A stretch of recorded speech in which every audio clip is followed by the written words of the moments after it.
Bernard Tobin here at Canada's Outdoor Farm Show at the strip-till demonstration, joined by Ian McDonald from Amafra. How's it going, Ian? It's going great. We had a great crowd out to see the 4 machines demoed this morning, and they'll be here the next 2 mornings as well. Awesome. It's a tremendous crowd here, and a lot of questions. And I guess the first question I always hear is why strip-till? And I guess it really starts with soil health, Ian. It does.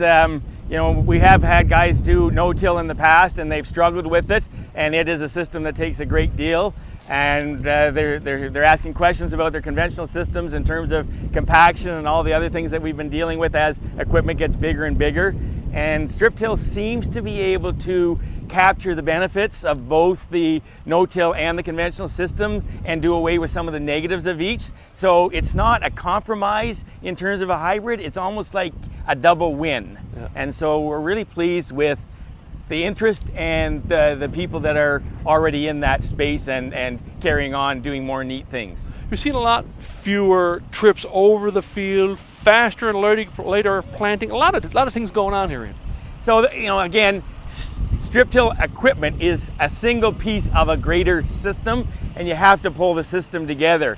And I like to get people that are interested in trying it to get a neighbor who's into strip-till, bringing their machine over and putting it in so that they get a feel for how the whole system works.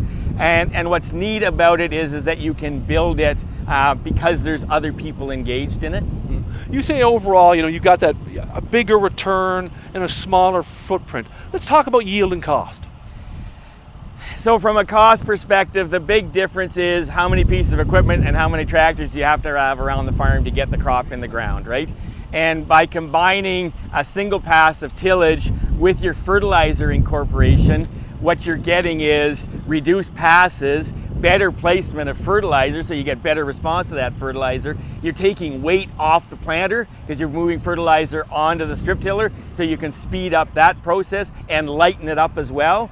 And that combination just seems to have some advantages that people are liking what they see. Yeah. What about yield? Everybody it's always the big question.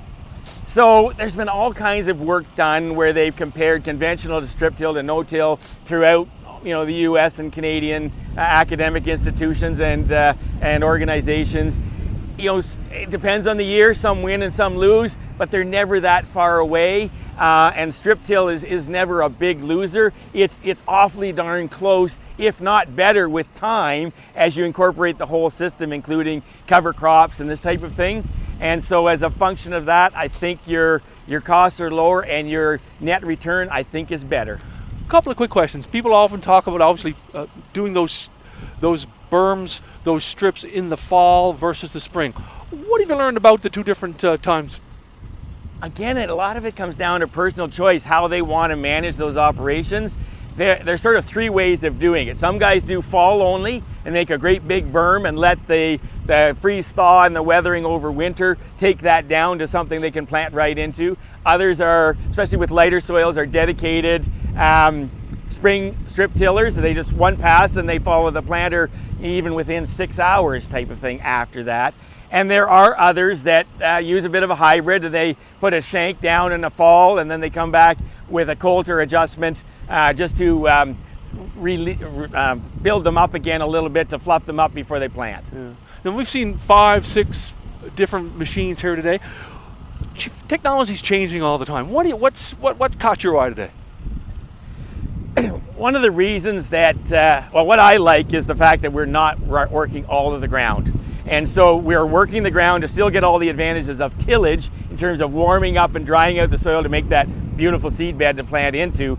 But we have no-till ground between, and so that's carrying equipment far better than it is able to when you work the ground entirely. And so it's almost bringing controlled traffic into the farm, and that's making for less soil compaction in the area that's going to be growing the crop.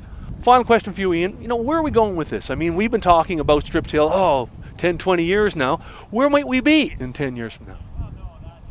Well, again, technology is changing so fast, Bernie. I don't know what's happening in terms of how quickly new things will come. If you look at the Xavier system that Fendt has in Germany that they've been showing with the little robots that plunk the seed in without even making a furrow, you know, how far away are we from that? Strip-till as a as something to be looking at right now, I think is excellent. I think there's a lot of interest, as you saw from the crowd, because people are seeing the advantages, and they're already making the step on the soil health thing in terms of the incorporation of cover crops and such into their systems, which is still relatively new, and that is allowing them into these type of systems as well. So building that system out of these sort of new concepts. Hey Ian, great show today. Hey, thanks for taking the time. It's a pleasure. Thanks, Bernie.